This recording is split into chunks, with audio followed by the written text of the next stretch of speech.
पड़ता है। बोले गुरुदेव समझे नहीं आपकी बात को। बोले दोनों मिलकर के हल चलाओ। दोनों मिलकर के हल चलाए और स्वर्ण के कलश में हल लगा। अब तो ट्रैक्टर से खेती होने लगी। पहले 2 बैल चलते थे और एक हल जोतता था, पत्थर उतल आता था, इसे कटाना पड़ता था तो उसका टूट जाता था। एक छोटा सा लकड़ी के ऊपर लोहे का लगा हुआ रहता था, मैं भी भूल गया सब क्या बोलते हैं उसको, फार, हाँ ठीक बोले, फार बोलते हैं हम लोग, आपको यहाँ कुछ और बोलते हैं। तो वही उसकी रक्षा करता था। दोनों ने पति पत्नी मिलकर के इस समस्या के हल के लिए हल को चलाया और वो स्वर्ण की कलश में लगा। आवाज हुई, स्वर्ण की कलश बाहर निकला। स्वर्ण की कलश को उठाया, देखा उसमें बच्ची है। वो अपने घर ले गए प्रसाद के रूप में। बारिश हुई, सब प्रसन्न हो गए, क्योंकि जब भक्ति ही दबी हो तो समस्या तो होगी होगी, भक्ति बाहर आना चाहिए। अगर भक्ति है और भजन ही नहीं कर पा रहे हैं तो अंदर समस्या तो रहेगी। भक्ति है, दान ही नहीं कर पा रहे हैं तो समस्या रहेगी। जब भक्ति ही दबा कर बैठे हैं तो समस्या उत्पन्न होगी। और सीता कौन है? स्वयं भक्ति है, वही दबी हुई थी। जब भक्ति बाहर आए सब खुशहाल हो गए। देखो इसमें समझने वाली बात यह है कि जब भी जीवन में कोई समस्या आए, अगर पति को पत्नी का साथ मिले, पत्नी को पति का साथ मिले, उस समस्या का हल बड़ी आसानी से किया जा सकता है। लेकिन छोटी भी समस्या में पत्नी का देख मुझे कोई मतलब नहीं, आपने किया आप भोगो, तो वह छोटी समस्या भी बहुत बड़ी समस्या हो जाती है।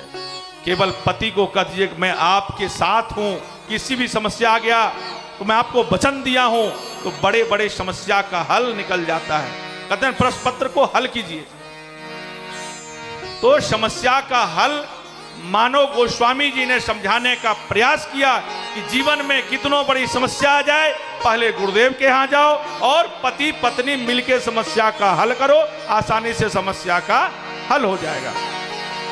आता न प्रश्न पत्र को हल कीजिए। अब तो इंग्लिश में लिखाने लगा, जो भी बोलते होंगे। तो आज भक्ति देवी की नगरी हरी भरी पुष्पित पुलपित है, जिसका वर्णन शब्दों में नहीं किया जा सकता है। एक दिन भगवान शिव ने प्रसन्न होकर के राजा जनक को एक धनुष दिया। राजा जनक उसकी सेवा करते, रोज आरती उतारते, पूजन करते। और सुनैना मैया रोज सुबह नीप पोत देती थी। आज ऐसा टाइल्स की व्यवस्था तो था नहीं, तब गोबर से निपाई होता था, उसका आनंद आज नहीं है। एक दिन मैया किसी काम में फंस गई तो सीता जी को बोली कि जाओ जाओ, पिताजी का समय हो गया है, आएंगे तो जा साफ कर दो। उतना भारी धनुष मैया तो उठा नहीं पाती थी, चारों तरफ घास हो गया था। तो सीता जी ने उठा करके बड़ी बढ़िया से उसकी सेवा कर दी, सफाई कर दी। राजा जनक जी आए तो चौके की आज सफाई किसने किया है, पूछा सुनैना जी से। तो लगा कि ठीक से साफ सफाई नहीं हुआ होगा, इसलिए जनक जी पूछ रहे हैं। उन्हें कहा कोई गलती हो गया, मैं आज जा नहीं पाया तो बिटिया ने साफ सफाई की। उन्होंने कहा नहीं, इतनी बढ़िया साफ सफाई तुम भी चल करके देखो। आकर के देखे, सीता जी को पूछे कि कैसे किया। उसने कहा इस हाथ से धनुष को उठाए और नीचे से सब घास निकाल दिए। उसी समय प्रण ले लिए कि जो इस धनुष को तोड़ेगा उसी से सीता जी का विवाह करेंगे। हो तेरा सुंदर रूप सलोना, हो अखियन में जादू टोना, प्यारे राधा वल्लभ लाल तिहारी, चरणन की बलिहारी, प्यारे राधा वल्लभ लाल तिहारी, चरणन की बलिहारी। और ये भजन सभी लोग गाइए प्रेम से। और जिन भक्तों को नृत्य करना है झूम के मस्ती में अपने यथा स्थान उठकर।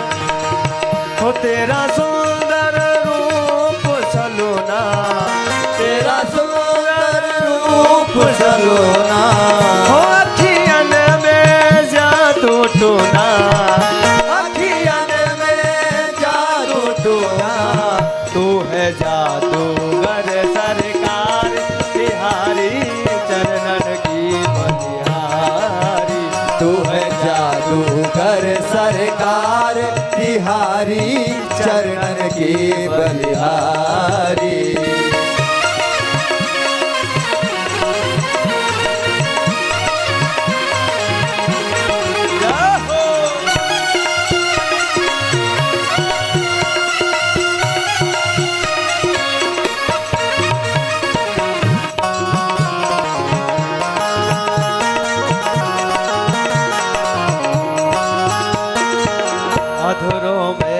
मुस्कान भरी नैनों में मस्ती छाई प्यारे अधरों पर मुस्कान भरी नैनों में मस्ती छाई सुंदरता के सागर हो तुम चांद तेरे परछाई प्यारे सुंदरता के सागर हो तुम चांद तेरे परछाई तुम हो खुशियों भरा खजाना तुम हो खुशियों भरा खजाना दिल हो जाए तेरा दीवाना हो दिल हो जाए तेरा दीवाना तुझे देखे जो एक बार तिहारी सूरत पर बलिहारी तुझे देखे जो एक बार तिहारी सूरत पर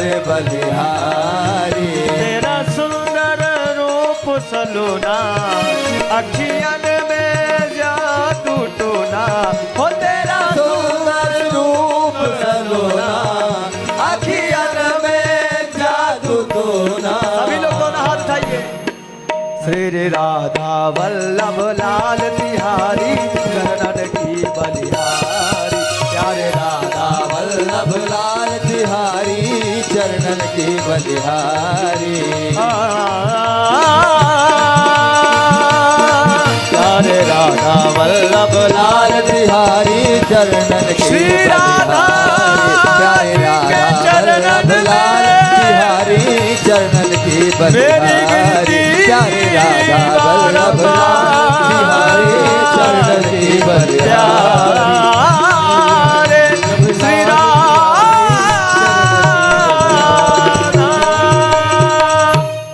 प्यारे राधा वल्लभ लाल तिहारी चरणन की बलिहारी बोले राधा वल्लभ लाल की जय